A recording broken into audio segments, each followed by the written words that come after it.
Thak tiang ko la ni chuak chuan ti hian min shilai cha katan hian chung tur ni sen san nuai suang lung pui dai ten min shila oi cha kanun le ka thei na zong ne kala na te kalam na zong te chor thap ui lo herin thang van sang kai ma se cha ka kong chu bum bo vin har sa chang ma se cha ka tam hian min chel tur chan chaber min pe a kamal lo cha ka tan hian kanun le ka thei na zong ne kalana te kalom na zong te mangai ka ni ka shia ka tan chu chu to ka cha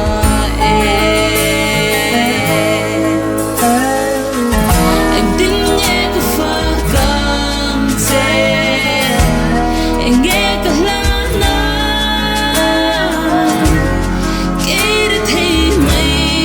yan ka lel ne na anh nghe ka pe ka itan zai ka sa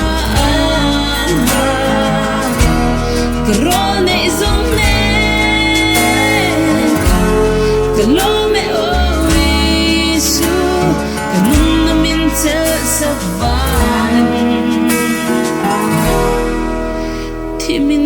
nang in lo chang te lo theng ma se cha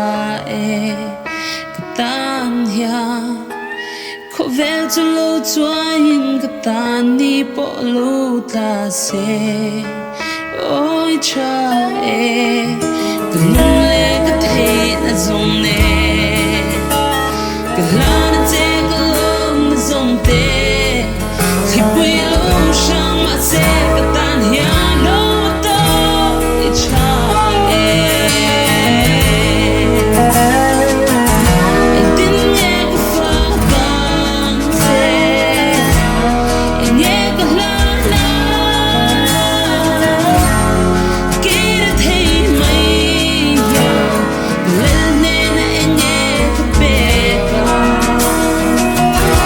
tan zai ka sa ka ro ne zong ne ka lo me o isu ka nun na min tel sa van itan zai ka sa ka ro ne zong ne